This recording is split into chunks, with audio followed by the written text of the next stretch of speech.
All right. Mama, Uh-huh. welcome to the Shatters the Script podcast. It Thank is a you. pleasure to have you. I haven't actually told a lot of people that we were doing this interview, so it's kind of funny that we're here. But this is our third guest interview, and if you're my mom, you should have put you first or whatever. But thanks for being on, Moms Mom. are used to being on the back burner. That's where we live. We do everything from behind the scenes. Exactly. And don't worry, Mom. I gave you the good mic this time, so you don't have to hold this 10-pound mic the whole rest of the 90 minutes or 3 hours, however long we're going to be here. If you can't see, you got Cinco's old booty right here on the old white lab dog, just kind of chilling out. The best bad dog. But we are here in Montgomery, Texas, recording, and I was hoping to shatter the script at least a little bit on public education and I guess the unscripted story of legacy, but a little icebreaker, some background. You are a mother of 4 boys. I am the third. Yep. You've got Travis is turning 28 this year, oldest. Yep. The analyst is 26 now. I'm 25, and David's about to turn 21 in September. Married to a amazing dad, Brandon May, who is also part of the process of founding the school and whatnot. I actually thought about him being on the show too to kind of give the. That's a separate interview. Yeah, that's a separate. Exactly. Get We his want perspective. you to have all the attention. But I guess start with where were you? I know these questions, but I'm gonna act like nobody knows them. But where were you born and raised? And with Nana and Gramps and all those, Aubrey. Yes, born and raised in Lufkin, Texas. Went to high school at Hudson, which is a little suburb outside of Lufkin. Yeah. And I am the oldest of 4 kids, 2 sisters and a brother. Mm-hmm. Uncle Trey. Uncle Trey. Yep. Shout out. Yeah, and all Razorback people. All Arkansas Razorbacks. All Razorbacks. Yes. Nana and Gramps are from Little Rock and Camden, which is in Arkansas, and they have been Razorbacks, probably born that way. And one of my earliest memories is being in a car headed somewhere, and that's when CB radios were a big deal, and my dad was a Texas Razorback. Yeah. Call ahead to find out if there were any, police along the way, and that was kind of fun. Oh, like an 18-wheeler Yeah. type thing? Yeah, Like, this is big rig. Yes, he would, say into the radio, "This is Texas Razorback, I'm on I-59, and here I am." It was like Waze before there was Waze. And Miles then, ahead. Terrible Longhorn would, I saw police on the side of the road, at this, and this. And so you could speed until you got there. And His nickname was Texas Razorback? Texas Razorback. I did not know that. Yeah. Texas Razorback. That is cool. True story. I didn't know that. I knew he was in, I guess lumber and forestry for a lot. But, and Nana and Gramps will probably be watching the show. So love you guys. Yeah. And we love talking ball about the Razorbacks and us being Texas A&M Aggies, which I guess that leads us to the next one. You were the smart one out of the herd. Well, not just your family. It's going to sound like that, but I'm talking about between you and Dad. Like you guys both went to college and whatnot, obviously. But I'm a second generation Aggie, and you are our first generation Aggie. Correct. And so you were there from early '90s to? I was there from 90 to 93. I was going to say 91. Dang it! Yeah. But like you being at Hudson High School, you also went to, I believe, Angelina. Yes, Angelina Junior College, where I played basketball there. Mm-hmm. Then transferred to A&M. Don't worry, you're a ball knower, and people might notice that by the end of the episode. But yeah, Angelina College, which I played against in my JUCO days at Magnolia, which is how I got familiar with that whole entire area. But yeah, so Texas A&M Aggie, Angelina College, JUCO basketball, and parents are Razorbacks, born in the old pines of East Texas. East Texas. And there you have it with a little bit of the Piney Woods. A little background, but yeah. And then I guess going into the whole story of legacy, and we don't have to jump right into the nails and whatnot because I know you told the story 1,000 times, but I'll kind of give a quick testimony of why I think it's so important. Okay. And why I wanted to share this message because our audience is sports Yeah. And you were telling me, you were like, what in the world would I have to tell people? And I'm like, well, kind of God got my heart here a little bit. But I was like, I want this story shared because I encountered so many times in college this narrative of like, I'm just going to assume what you went through, or assume that like you came from a homeschool or some weird type of comparison to where it's like, oh, he's a private school kid. And I'm like, my story is nothing like you've ever experienced. Yeah. Nothing. Pretty I mean, unique. and we went into college, I guess, from a sports atmosphere, trying to find what we were made of, right? And go into JUCO, go into D1. I want to go play sports. And what we got to reflect on was that Legacy, the name of the school, obviously, we left one. We got to leave a legacy, and that was kind of a realization over time. It was like, that was your mission. And your mission wasn't to go be Arch Manning at the University of Texas. Your mission was to build a foundation, on the sports program side in regards to your children. And while all this stuff was going on, we didn't really have a great grasp of what you were trying to accomplish. We always just knew just going to school and that kind of thing. And then people started asking me, well, why did your mom do it? And I'm like, I kind of know the answer to that question, but I know it has something to do with Isaiah chapter 6. Something like that. But there was just a whole lot that went into it. And I think you were very, what do you call it? You were kind of looking ahead so far in the future to have some type of protection. We needed a suit of armor around the earth. Yeah, and, there's something like that in the Bible. Yeah. About armor. And that was kind of what you were looking out for not just us, but other kids. So my testimony, I guess, with that whole thing is that it was a ginormous blessing. It had a huge impact on my life, not just in my development phase as a high school kid, but when I got to college, I was ready. I was ready schoolwork wise. I was ready religion wise. I mean, all of it. So I guess we'll start with, how you came up with the idea, and you don't have to go too far into the, what I'm talking about. I can give my elevator speech. And you start to tear up, I will give you. But yeah, I just kind of want to, how it all started and where you came up with the idea of Legacy. I guess we'll start with that. Yeah. Well, as you mentioned, you're the youngest. You're the third, of the 4 boys, and so your brother was about ready to go into kindergarten, and we were moving at the time. So we had traveled around with your dad while we were in like San Antonio, I think, right? Well, Travis was born in San Antonio. Then we moved to Pearland, and then we moved to Keller. And from Keller, I moved back home with my parents. Your dad moved in with his parents, and we built the home in Spring. Yeah. So moving into that home into Spring, your brother, your oldest, Travis, was 6 or so, getting ready to go to first grade. Soccer. So I looked around at the public school system and said, okay, this is supposedly a good system. And so I'm going to go check out the school. If you know me, there's not much I do without like investigating it. Kind of an investigator. Now more than ever. Yep. Right? And I made an appointment, went to the school, and just was like, ugh, it just doesn't feel good. I don't like it. It feels like the kids are being herded back and forth. There were kids sitting by themselves. The kids kind of left out, and people weren't seeing them. Like, you're wanting to go, hey, these guys aren't holding hands anymore. Yeah. And I just didn't feel like it was a good fit for Travis. And I mentioned to your dad, hey, I just might homeschool. And he lost his gourd. He was like, we are not homeschooling.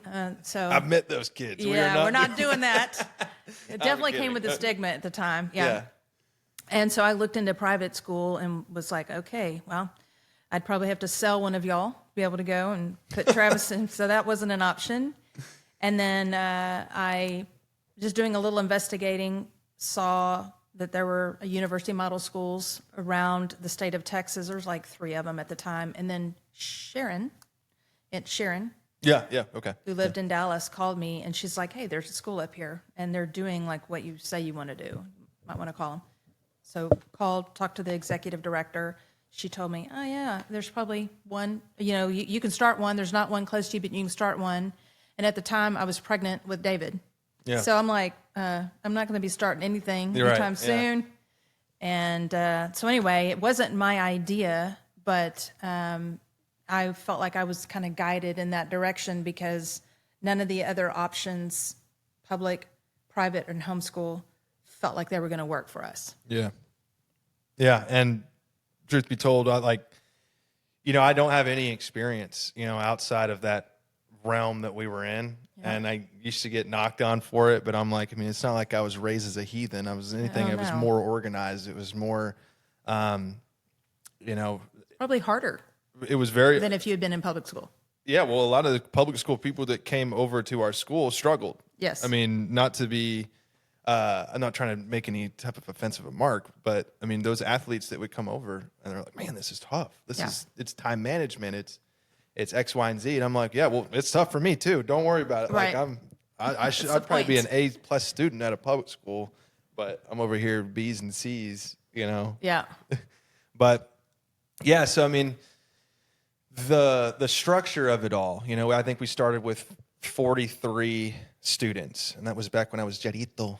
Mm-hmm. But with 43 students and we bounced from church to church around 5 different churches, the Spring, Woodlands, then the Magnolia area. And once we got there, we were like, all right, we got to find some land and we want to build on it, and we got to get the football field and the baseball field and the portables up, and then our main building up, and so that was an exciting process. And that was, I'm sure it was a long time coming, right? When we used to drive, 40, 45 minutes from school into Legacy, and then we moved over here and got Cinco in 2014.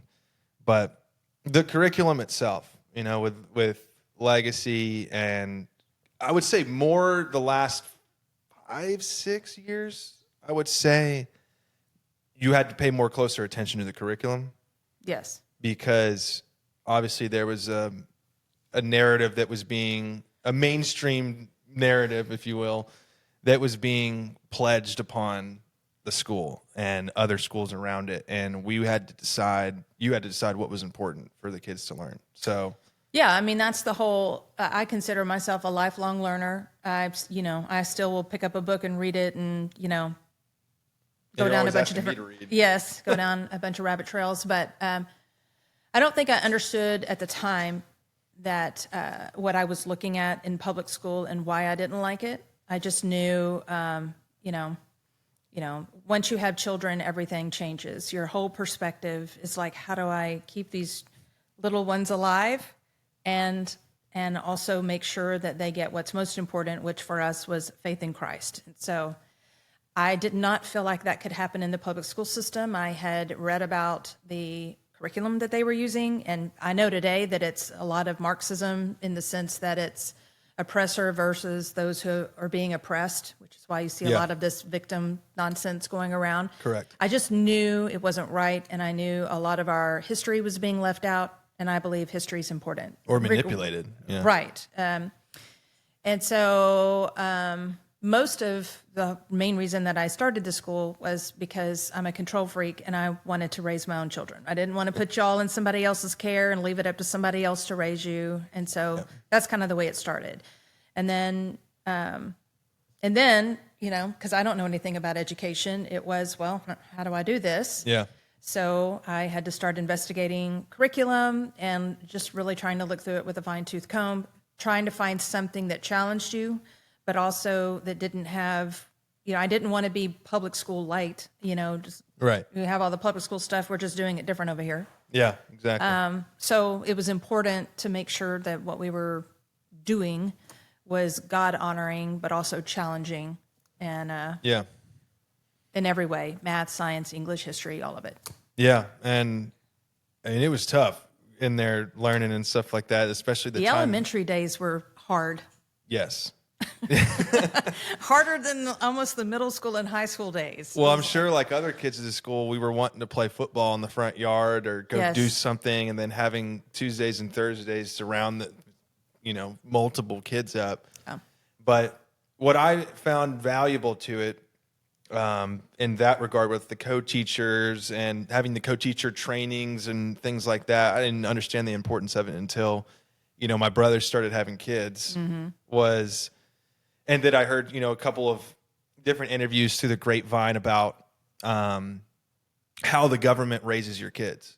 So when you bring your kid to a public school or a school like that, and they come back when they're 18 or 19 from college, and you wonder, what happened to my kid? Why do they believe all these things? Where have they heard all this stuff? And it's like, well, you handed them over to the government. The government raised your kids. Right.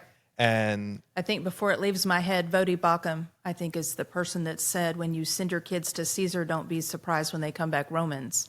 yeah. And that's exactly what happens Bars. in the public schools.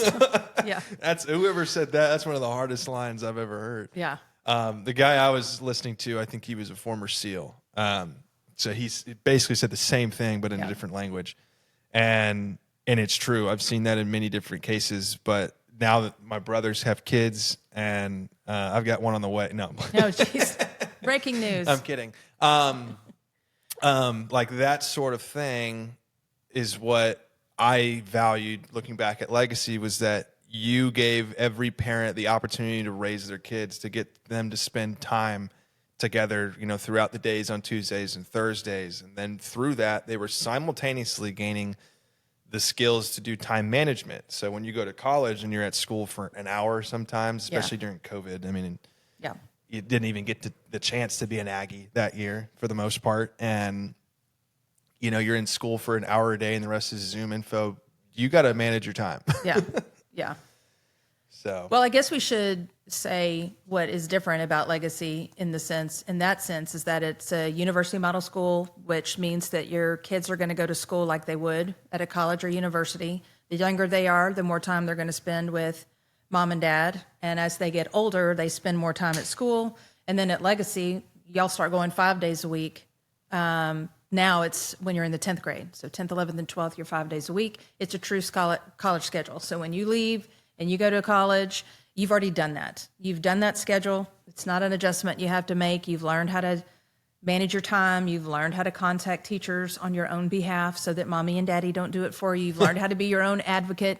You've learned how to manage the Canva system or whatever system it is. And so, there's that. And then the most important thing, though, is the time with the parent and the child, because, all those conversations that I got to have with you that probably would have been farmed out to your friends. We all know how smart high school kids are, junior high and high school kids are. right. So I got to have those conversations with you rather than farm those out to somebody else. And so our goal, mine specifically, was for y'all to have a well-developed, solid Christian biblical worldview when you left the house.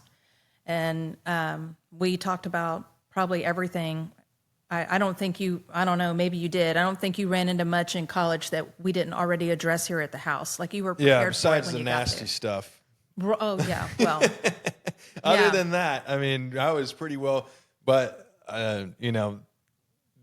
other than that, I was well prepared. Everything else. I mean, there was just stuff where it was like the street side where you're like, what is this? Oh my God. And that's just being woken up to the world. But. Well, and you would have gotten that sooner. Right. Had you been in the public school system. But I knew it was wrong. I knew those things were wrong. I knew those things were sins. I knew those things were we talked about those illogical. things in their proper context. Yeah. And I think it's important for kids to be able to ask questions about the Bible and their faith, because I think the Bible can stand up to the scrutiny. And if there was something I didn't know, I enjoyed, let's go find out, why the Bible says what it says, and using other sources or what have you. But that's where we get fascinated just with our relationship, is the how you can go after the Bible any direction or way you want.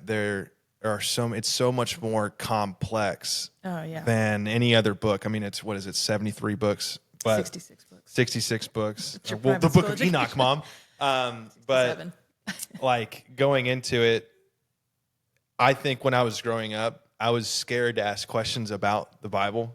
Like, I always ask questions about the end times because it was interesting. But asking questions about wait a minute, so what does this mean in the gospel when he says this? Well, where did he mention, Christ in the Old Testament, all these different things. And, of course, now in the podcast world, there's 1,000 different opinions and scholars and theorists out there that try and either lead you astray or lead you to the path. And, but it's fascinating to listen to. And I don't think I would have had that if I wasn't at Legacy, where we had questions that we got to ask. I mean, and honestly, I wish I took more advantage of it when I was there, because all my questions came when I was probably 22, 23 years old. And I was like, wait a minute. Yeah, but you knew where to go back to. Like, we know you can't, nobody can remember, well, few people can remember everything that they ever hear, but you know that you've been presented with resources and you can go back and find those resources. Yeah. And I just personally, for me, I'm just not afraid of any question because I think it can be answered. And then you have people that ask dumb questions. It's like, well, the Bible's not just a reference. It's not a reference guide to science. It's not it doesn't tell all the history. It doesn't, that's not its job. So there's certain things that aren't going to be in there. But if you've got a question about faith or whether or not the Bible is true, there's really no doubt. That's just not in doubt anymore. Right. I would agree. Going back to, the school and the design of it, when you were going through the process of its structure, I mean, what did that take to get it complete? Like, how did that process work when you were starting the school up, and who were you calling? Were you calling that school back in Dallas, or was it like just you and the founding members against the world? I mean, I've never actually heard that portion of it. Well, I went to Dallas, to Arlington, actually, to hear a new student or a new school seminar, I guess. Is that when we became Dallas Cowboys fans? No, unfortunately, that's your Gramps' fault. I can blame him for that. But I went to Arlington to the new school seminar, was fascinated with it, knew it was what I wanted to do. So I'm giving the elevator speech here. It was a woman that I had met because at the time they recommended you use the homeschool community because they're open to different types of, we call them hybrids now, but different types of education. And so I reached out to her and was like, we're not on the same page. You and me, we're doing different things here. So I just kept trying to move forward. Now, at the same time, you guys were at a Mother's Day Out preschool type thing that went through kindergarten. And I loved it because it was Tuesday, Wednesday, Thursday. And then Monday and Friday, I got to help y'all with stuff. So I would say to them, hey, I'll help you. Y'all want to go and add a first grade, then add us. I mean, they had this ginormous church with all these rooms, and their answer was no. So I started there with that church. I don't want to call them out, but answer was no. Now they have one. And then just started going to different churches. Of course, I had David in tow. I would have, this little baby with me talking to pastors about, can we use your school? Can we use your church? Can we use your classroom? Please. Yeah. Look at him. Look how cool David is. And obviously every church we talked to basically told us no. And there was this one church that was getting ready to expand. They were on a very small piece of property. I don't even know if you remember where that first church was, but Gateway? It was Woods Edge. It's Hope Point now. But now it's deep within the woods of the Woodlands, right? Yeah, I mean, it's across from McCullough. Brown Church. I do remember McCullough. So. But it was a building that was really in disrepair. So that's where we started. So, but they gave us the chance to kind of get our feet under us. We had 43 students, and then no sooner had we almost finished our first school year that they came and said, y'all have to leave. We were going to sell the property, and then we moved. But it was basically, most of these churches said no. They didn't want us using their buildings. Kind of ironic. Yes, it is. It's very ironic. We actually have the same mission, but they didn't want us messing up their tables and chairs and walls. It's like welcoming foreigners into your home in another way is to explain it, I guess. And maybe that's why they said no, but at the same time, like, if you have the same mission, then perhaps give somebody a chance. Yeah, your building is empty. Right. What are you And doing we've with the denied building? every single one of those kids back into legacy. That's right. Whoever your family. Well, I were, remember the pastor's name. So when you Yeah. guys called back and said, wow, what a great school, we said no. We said no. No. Kidding. That's not true. If you can afford it. No. Yeah. Well, But, to your point, yeah. just a short story.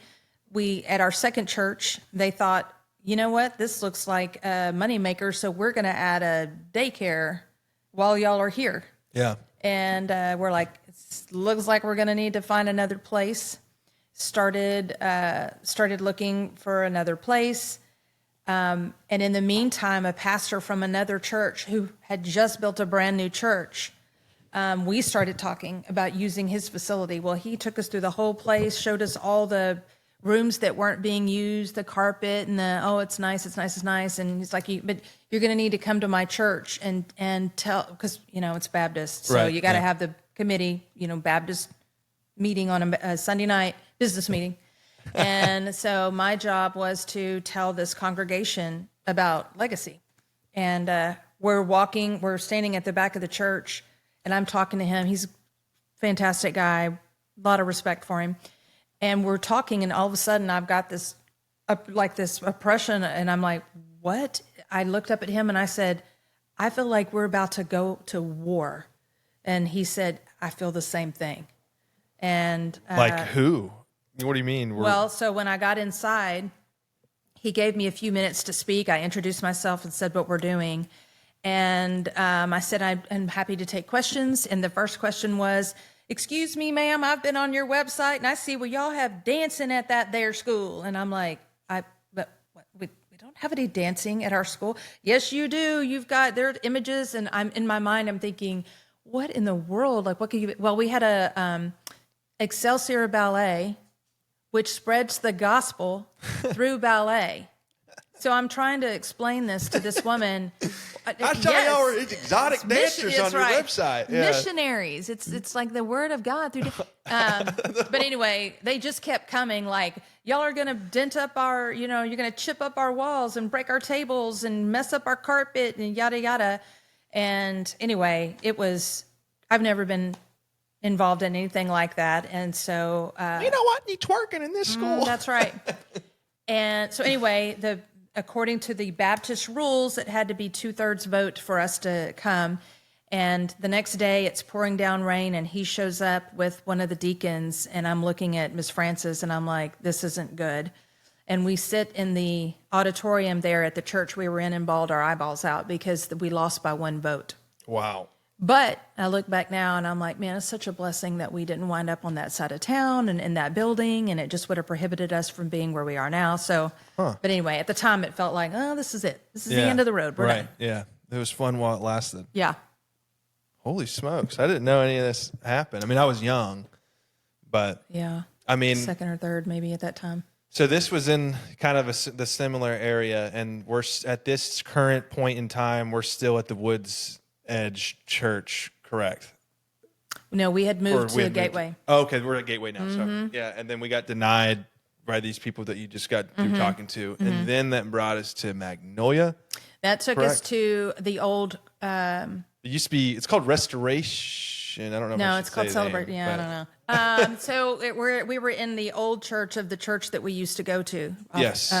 So we were there for a while, and That wasn't a bad one. I remember. no, it was probably the nicest place we had been, but we didn't have a playground necessarily. I used a lot of Band-Aids because you guys played in the parking lot, essentially, of that church. I threw so many touchdowns in that back grass back there. Yeah. And then the church that was leasing it to us sold it to a different church. And I remember sitting around that table with their people. He had bodyguards, the whole 9 yards, this pastor did. And the gentleman who was representing him said, we're going to quadruple your lease. It's going to go from $3,000 to $12,000 a month. And the reason we need that is because this pastor is going to go global. He's going to be big, big, big, big. And we're like, what does that have to do with and the rent? He turned out to be Wesley Huff. Yeah, no kidding. No, you've never heard of him. He's not gone global. He's just gone research. It's just on research. But so anyway, and we had to get out. And then that took us to, He's a very promising talent. Trust me, you're going to love this guy. I mean, he's going to go, he's the next big thing. yeah, no. He's like Elvis Presley of preaching. No. And then we wound up at the church before our property. Yeah. And there was, I'm telling you, you didn't get to witness it, but in the backfield of that church, your son was bawling out at recess. I mean, you can ask, I'm going to name first names, Ben, Jay, James, Keller, Joshua. I mean, all of you guys can attest to the speed and the veracity of which I played at in the back. The swagger that a 5th, 6th, and 7th grade student has being the fastest in the classroom. I'm done. Yeah, okay. I'm like, Walking back in looking like Mahomes entering a primetime game. yeah. Like, yeah. Oh, man. Yeah, until my bigger brother showed up. But yeah, I mean, from there now we're getting into the to the portables. So we got the portables and the church off 1488 and whatever, and then we finally get the construction. Hey, you calm down back there, Cinco. You quit sipping on that water. You probably can't even hear it, honestly. But in comes the sports programs. In comes the construction of the baseball field, the crown development of the football field. And I think this is kind of where we bring in the motto verse, which you don't have to get too far into the verse itself, because I know it's a really cool, sensitive topic, but it's been kind of not butchered, but like repetitively told over time of how God called on you to use this verse. And I sniped it from you as my favorite verse, but It's a good verse. it is such a cool verse too. And it's in one of the coolest movies you'll ever see, in Fury. And honestly, I might clip this whenever this might be the perfect time to do it. But there's a scene in the movie Fury, and if you haven't seen it, it's Shia LaBeouf, the guy from Transformers, Brad Pitt, Michael Pena, and John Bernthal. And they're in a tank in World War II. And they're all sitting there. They're basically about to accept their fate. Their track, their belt on the tank is busted, and they're about to defend themselves from about 1,000 Germans. And I don't know if the story is actually true, but I think it's partly true, but also dramatized. Yeah. And Shia LaBeouf is kind of the preacher character, and he's sitting there, and when I saw this clip, I went, I cannot believe I did not recognize that when I saw it the first time. Oh. I didn't recognize it. I was like, cool movie, whatever, war, gore, blood, shooting lead downrange. And Shia LaBeouf sits there, and he's saying to himself, the Isaiah verse, Isaiah 6:8, where he says, I heard a voice from the Lord, and he told me, who shall I send and who will go for us? And I said, here am I, send me. And everyone's just like, kind of nod their head silently. And Brad Pitt, who's very stoic, he would never have told anybody that he was a man of faith in the movie. And he says, Isaiah chapter 6. And Shia was like, yeah.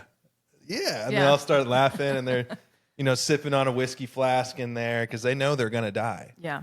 But who will go for us? Who will you send? Send me. And so that has been my motto, because it was painted on our press box. Yes. At the games. And so those jitters before you get, the first hit in a football game. And I'd be out there on kick return. I don't even know why. But I'd be out there, I've got butterflies up and down my chest, just like I need to get this first hit out, because most of the pressure relies on the quarterback, as you know. And I'm sitting there like I'm a freshman. I'm a $150. I had to run around the shower to get wet, as Coach Harvey used to say. Yeah. And I'd look up at that sign, and I'd go, "It's got to be me." And I was not a confident kid. I was very shy. And I think it took my heart getting blown to bits to get some confidence, but kidding. But I have views on that. Yeah, well, now it's like I'm extremely confident as a guy, but at the time I needed a boost, and that verse was the boost. But that was the motto of the school, was here am I, send me, Isaiah chapter 6, verse 8. And that was kind of I'll let you summarize the explanation. I don't want you to get No, I won't. choked up or Just anything. depends on- I've heard this story a couple times, so I Yeah. know how it works up on you. But I guess you can talk about how did that verse kind of play a role for the school? Yeah. Well, you mentioned your dad earlier, Yeah. and he would be the first to tell you that he was not on board with me starting Legacy. I mean, I just had our fourth child. He felt like a lot of people do. Hey, I went to public school. We're fine. You're fine. You went to public school. Everybody's fine. We're all fine. Yeah. Why do we have to be different? Why do we have to do this differently? And so, but when you feel like you're supposed to do something, there's not a lot that changes your mind. So, I had just worked really hard. I would not sleep for 48, 72 hours. I'd put David down to go to bed. Your dad would go to sleep, and I would be on the computer putting bylaws together and looking up 501c3 rules on how to do X, Y, and Z. And anyway, all those things. And so I can't remember at what point it happened, but there was a point, because there were so many, where the school was like, we're going to die, we're going to close, we're not going to make it, But I was in the shower, and I just was like, Lord, I do not want to be Moses. Because at the time I was studying Exodus? the prophets, the prophets and the judges in my Bible study fellowship. And we had just come out of the book of Exodus and Moses and whatever. And I'm like, I want to be able to see this thing, because I put so much time and effort in it. And clearly, as I heard anything, he said, you're not Moses, you're Isaiah. And I was like, okay, I know, Was like, mount God up on cooking? wings, kind of thing. Was God, you about to bring a chariot out from the sky? Yeah, So I started reading Isaiah, and when I got to chapter 6, I was like, oh my gosh, I've been in church all my life. Yeah. I've not heard this verse, but the summary of it is that Isaiah is a prophet, and he's being told that, he's not being told. God is going to judge the earth, and he needs someone to go. Yeah. And Isaiah gets to see he has a vision, and he kind of gets to see like the throne room of God, and his lips are purified, and God asks him, whom shall I send? Who will go for us? Yeah. And Isaiah, having no clue what he's supposed to do, he says, here am I, send me. He doesn't have any idea.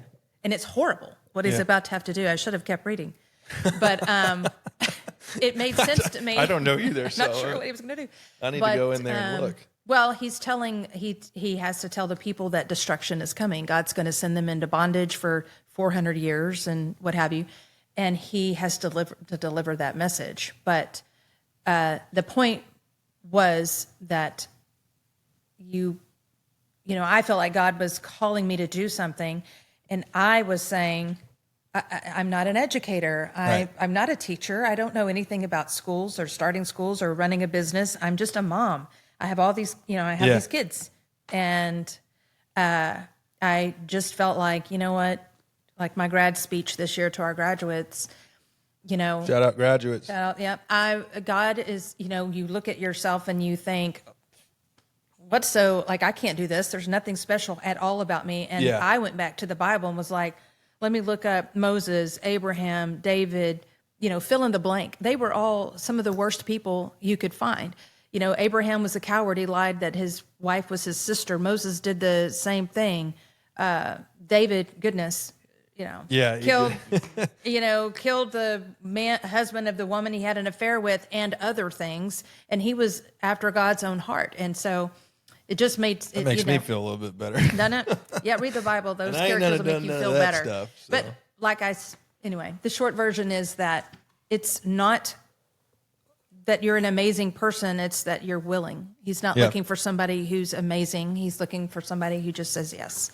And that's all it really is. That's all I did. And it was hard and horrible at times, but totally, I think it was worth it. Yeah. And that's I think that was what was really cool about that. And I actually haven't read past that and didn't look into those kings and judges and things that Moses did. But I did know that, the disciples of Jesus were all screw ups. I knew they were all like Normal the worst people. They were all the worst. They were the broken is the best way to, honestly, if that series called The Chosen was called The Broken, it actually would coalesce with itself. But that's usually my testimony to people that are asking me questions about faith is, look, I mean, Jesus called on the worst of the worst to do his bidding.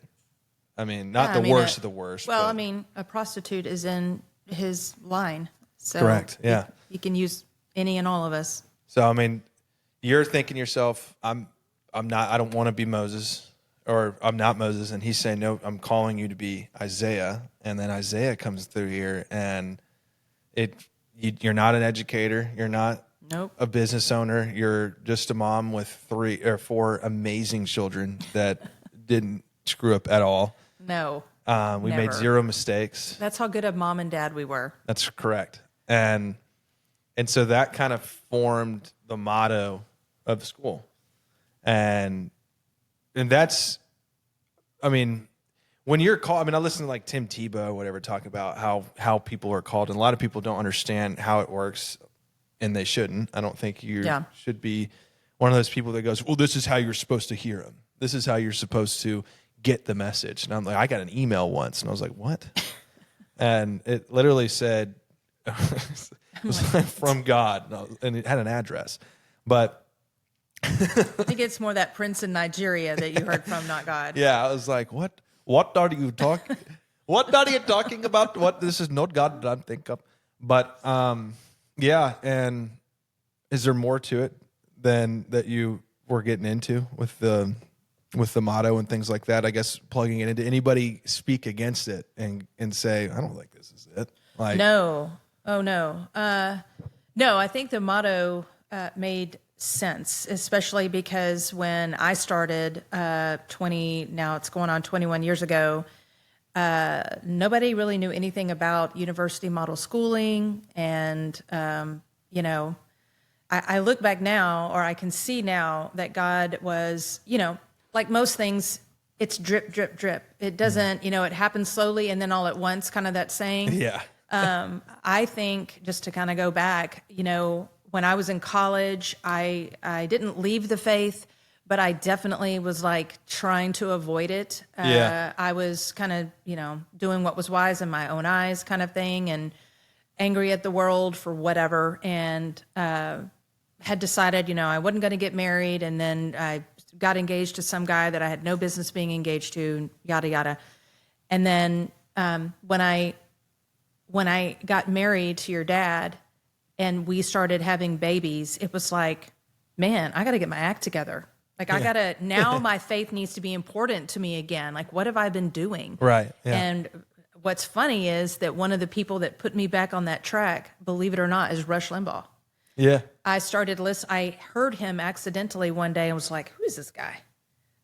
Because it really wasn't much I had thought about. On the AM radio. On the AM radio. 740, right? I think so, 740. It's like 1080 or 740. It's 740. One of the two, yeah. And he challenged all of the things that I thought I knew.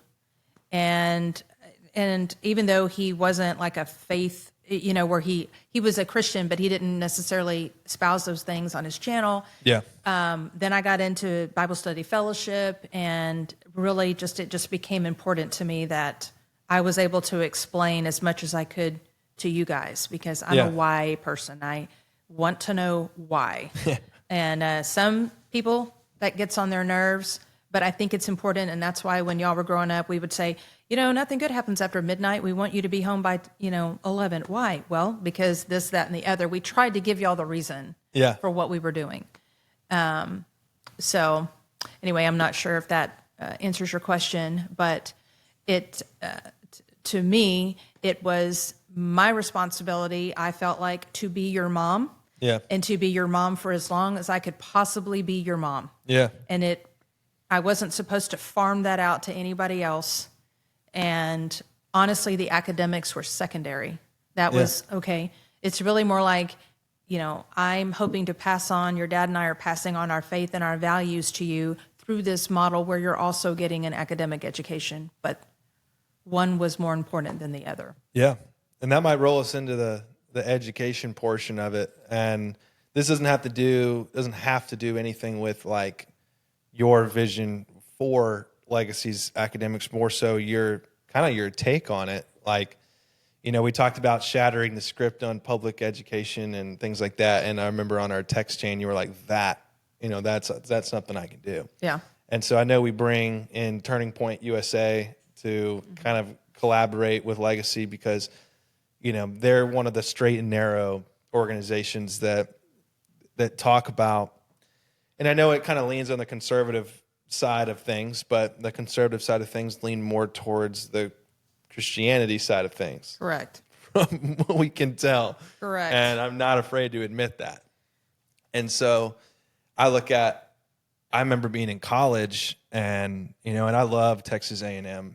Me, I bleed maroon. We are a cult, call us whatever you want. Right. From the outside, you can't understand it. From the inside, you can't explain it. As I've always been able to address that as an Aggie, and walking into every room with this Aggie ring is also fun because this is one of the first things people notice, and I never thought that would be true until I actually got out to my job and meeting customers left and right. But when I was in college, the type of stuff, and this is my sense of humor, and this from the papers that I give you to look at. I would sit there and I'd be given, I was in the communication side, but I wanted to go into sports journalism and sports broadcasting, which is where this kind of panned out. Yeah, I was going to say planned out, but this kind of panned out.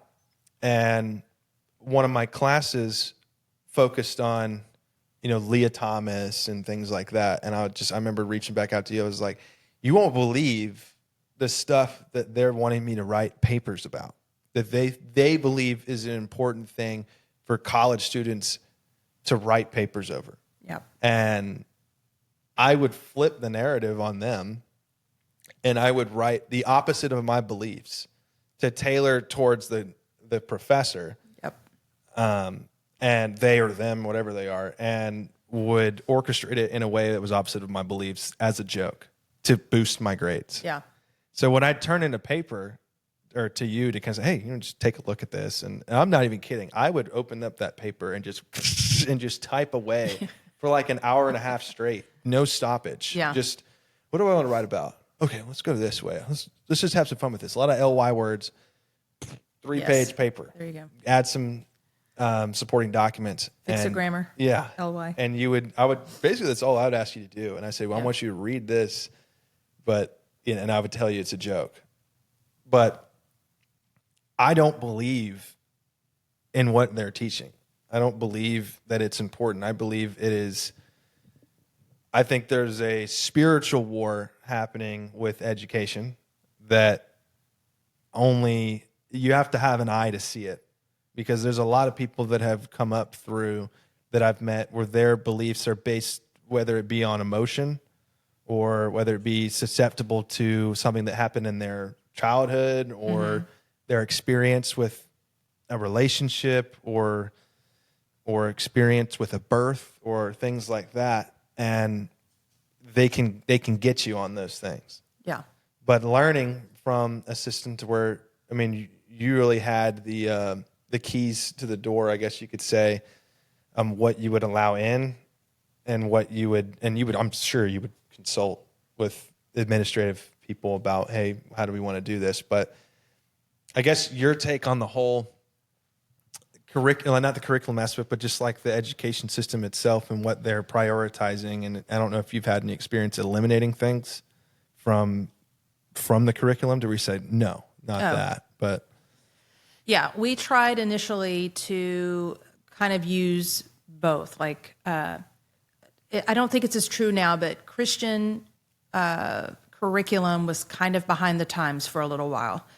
Everybody used a Becca, and it really didn't go much farther than that.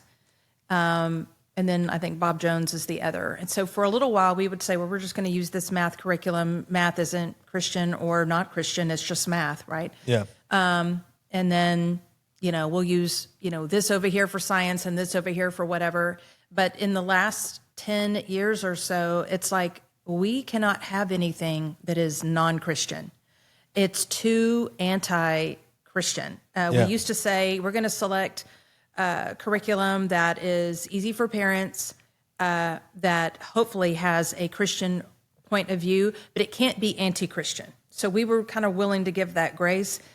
We don't do that anymore because it's all anti-Christian. Years ago, before Travis graduated, we had to make a decision about whether or not we wanted to have dual credit classes or AP classes. Those were fun. Yes. And so I looked up, tell me about AP, and I pulled up AP U.S. history. Yeah. In AP U.S. history, they have eliminated a good portion of American history. They have eliminated famous generals. I can't remember all the details of it now, but famous generals that you should know, battles that you should know, wars that you should know. It's all gone. And so the people that should have been the heroes are not in there. And so what you read more about is how terrible the United States is. Now, I'm on the thing where I'm like, well, maybe we are the bad guys. maybe we did some bad Maybe things. we are bad. But this was in another direction. And so the history's different. Yes. And so I guess what I would say is that I saw an intentional indoctrination of kids against their parents, of kids against authority, of kids, not that truth was objective or subjective. There's nothing that's really true, it's all completely true. opinion-based. Yeah, it's all relative. Your belief. That's right. Your truth. Speak your truth. Whatever. And isn't that what even does that mean? Yeah, and so isn't that a parallel with Satan? Oh, 100%. Did God really say? I mean, that's where that comes from. So, people would say, well, your kids are going to be in a bubble or you're just indoctrinating them. Yes, I'm going to do my dead level best to indoctrinate my children with the word of God because it's true. Everybody indoctrinates their kid with something. And so, you've heard that we're not going to teach them how to think or what to think. We're going to teach them how to think. No, we're going to teach you what to think. And then we're going to teach you how to think about it. And that's any worldview. It's not just Christianity. So I don't think I could have identified it when, 21 years ago when I was coming up on it. I just recognized it as this is not right. There's something about this that's not right. It's going to make my child question, authority, question the way the world is, And you can look at even let's just take Darwinism, or evolution or whatever. We actually, quote unquote, teach that at Legacy in the sense that, hey, we want you to know what Darwinism is. What does it say? It's a theory, but you don't get the same respect in return in public school system. It's just evolution as fact. And there's so much of it that has been debunked that nobody even knows about. It's keyword theory. Theory. Yeah. It's a theory. Now, were you there? Right. So things like that we're just, we're trying to weed all that out. But the whole education system from kindergarten to, when you get all the letters behind your names, it's just all been overtaken. It's all, at this point, it's all, especially in higher ed, it's almost demonic at this point, as from a recent class that your younger brother took. Yeah. He was telling me about it. It's just total nonsense. It's nonsense. And a lot of it is just nonsense. It's just nonsense. Yeah. It's definitely not higher learning. In fact, I feel like we're just getting dumber. So anyway, I mean, as our kids will tell you at Legacy, you can take a Legacy class or you can take a dual credit class. And you're better off taking the dual credit class because it's easier. Right. In college. That's the analyst. It's easier. The analyst is calling. Noted, I just hung up on the analyst. But anyway. So anyway, I saw problems early. And a lot of that, I think, is just the result of removing God from school. Yeah. When I was in elementary, you prayed before you went to lunch. You said the Pledge of Allegiance. And now the kids are just taught to hate their country and then hate themselves and hate their parents. And so parents are idiots. They don't know any better. They haven't, come into the, 21st century or whatever. It's a total disregard for the order of things. Yeah. or the way things ought to be, I guess. And that's a Shatter the Script take, And I think, like I mentioned before, off the record, we were talking about how, of course, my brothers now have kids. And that's something that all of a sudden they have to flip their worldview, not flip their worldview, but just kind of think about. It's brought it more in focus. It's more, it's more in the light of things, saying like, okay, well, what do we want? How do we want to raise our kids? What's important to us about keeping them with our beliefs and things like that? And so these things, people in the audience that are listening that are, mid-20s, early 30s that are now having kids and you're starting to raise and you're wondering where to put them in school. That's kind of why I wanted to shed a light on what your mission was and what your philosophy was built upon, and the foundation of it, of just like, it's all pro-Christianity, because the Christianity, you can attack it from every different angle you want, but it is the way, the truth, and the life. And trust me, I've questioned the crap out of it. Yeah. And I've usually came back to you for those questions, and then I get fascinated with it. Yeah. And I have not been debunked in any, and I've asked some really tough questions. But it was just so obvious to see when I got out into the real world that there was an agenda in place to manipulate and refiber your way of thinking into something that was a lot like Sodom and Gomorrah. And I've always used that as a baseline of like wickedness and evil, and that way of thinking to say, well, God thought this was wrong, and he went to extreme measures to prove it. And then when Jesus encountered it in the flesh, he did the same thing.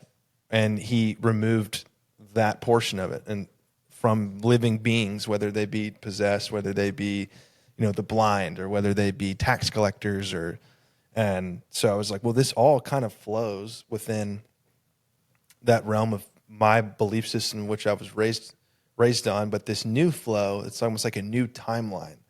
Almost like I always think of it as like the Marvel like timeline where if you branch this one out, it's just going to blow up.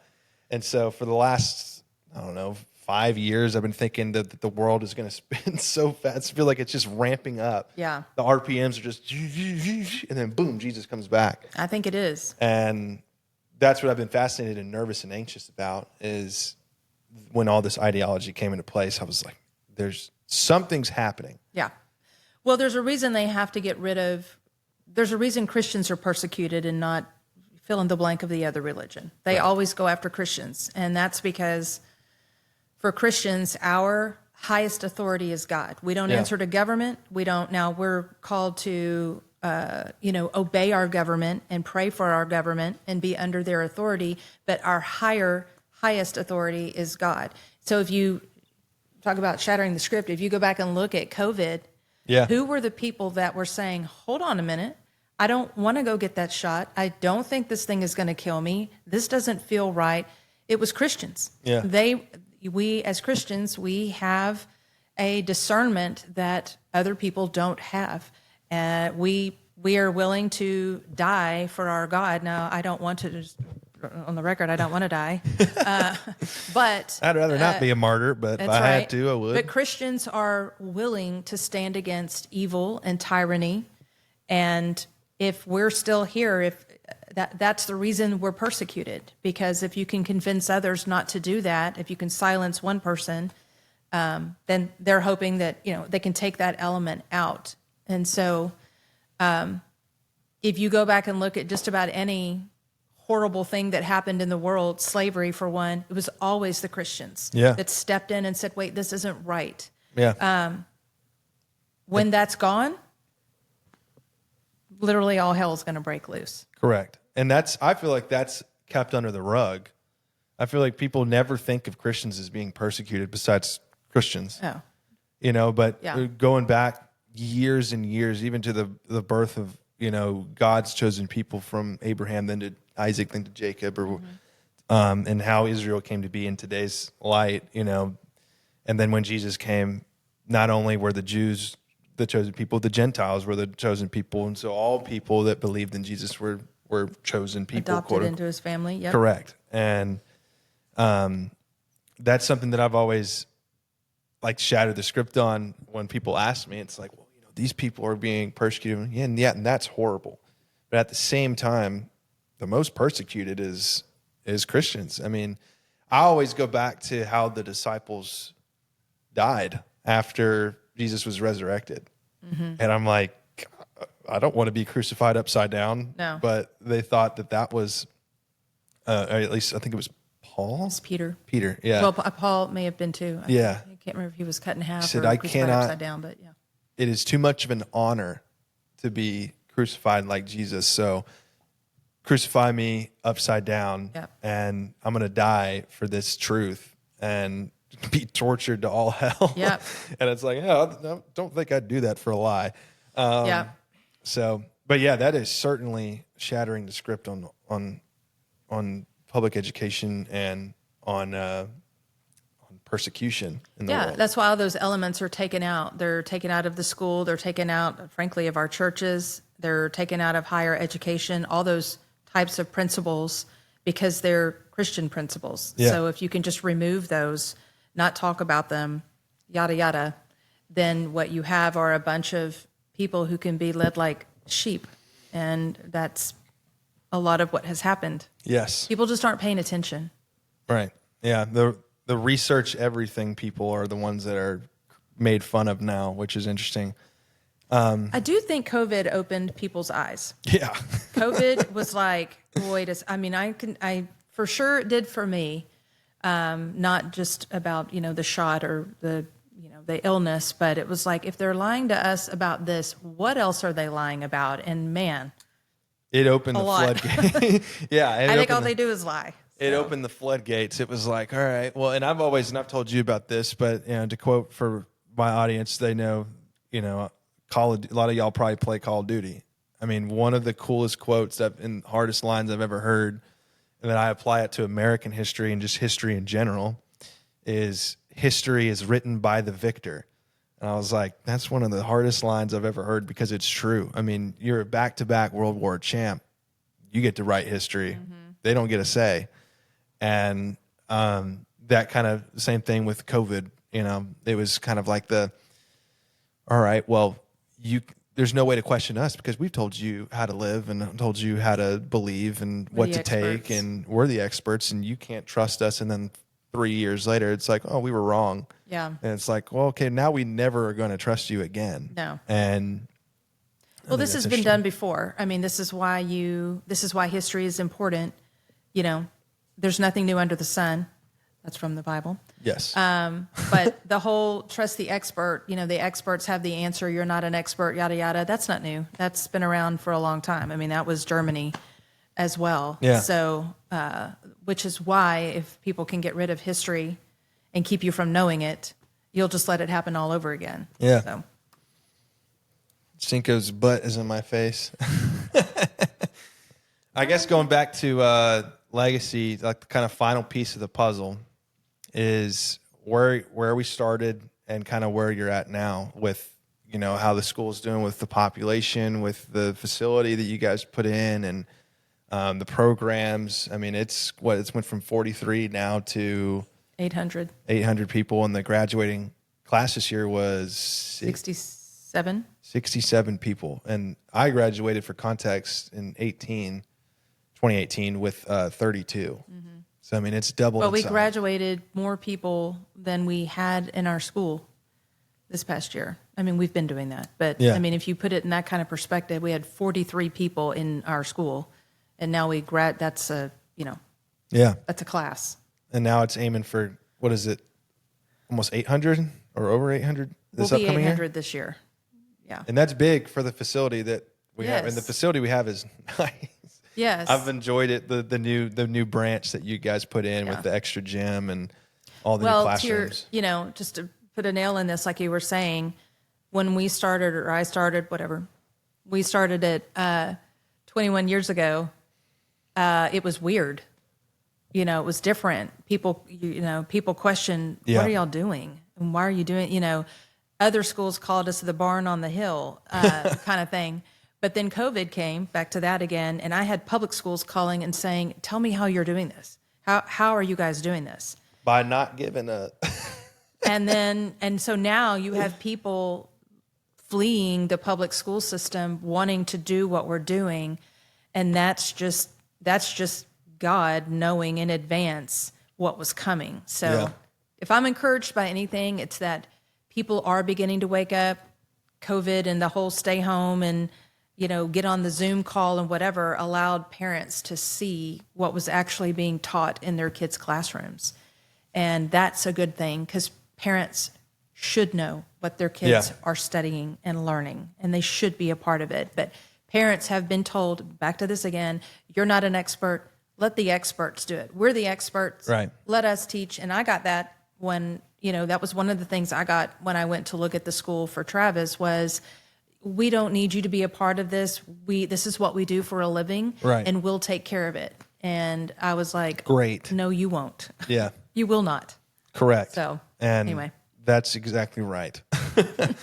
And I don't want people telling me how to wash my clothes or do all that kind of stuff as an adult. I don't want people telling me how to do that sort of. It's kind of the same ideology. It's like, actually leave it up to us for cleaning your truck. And I'm like, No. leave it up to us for. It's like me playing Xbox and giving my Xbox controller to a quote unquote expert of Xbox controllers, and Yeah. he plays like crap, and I go, dude, you're ruining my rank. No, the experts are responsible for a lot of where we are right now. I think we've got a reprieve of a couple of years with Trump in office, but they came close to wrecking it all. The experts did. Experts, Bob. Nope. So, all right. Well, and I think that's pretty much the whole story. I mean, of Legacy. Any comments on the Cowboy? No, I Dear don't. God. Yeah. Last year broke me. I'm Yeah. just going to say the year before I was back on board. It looked like we were heading in the right direction. We choked again against Green Bay. This past year broke me. I was Yeah. like, what are we doing? And also, I am sorry to my children for carrying on this Cowboy curse. Yeah, it's been a burden. I will admit, and none of my teams win anything besides the Rangers in 2023. Yeah. Which people always ask me why I'm a Rangers fan. I'm like, look, I mean, I don't know. Dallas. I just adopted. You lived in Dallas for a while. So. There you go. Yeah, I was sort of a native. So technically I'm originally from there. Yeah. Close. Yeah, but yeah, it's a burden, and we'll see what happens with the new Dallas Cowboys this year with old Brian Schottenheimer. And then of course the A&M Aggies. So Yeah, that's another podcast. Yeah. That I probably am not on. correct. Yeah, we'll see what happens. But thank you, Mom. That was a lot of fun getting to, because some of this stuff I didn't know either, obviously. So I learned a little bit today, and hopefully the audience got to see the vision for their future kids and Yeah. future education, and especially if you're in the local area, In the local area. Give us Yep. a call, 936-55-7000 or whatever it is. 337-2000. Yeah. Visit www.legacy.org, legacybca.org. But yeah, thank you, Mom. I had a lot of fun doing this, and I was excited to do it. Yeah, me too. Thanks for having me, dear. Yes, ma'am. Love you. Love you too. All right.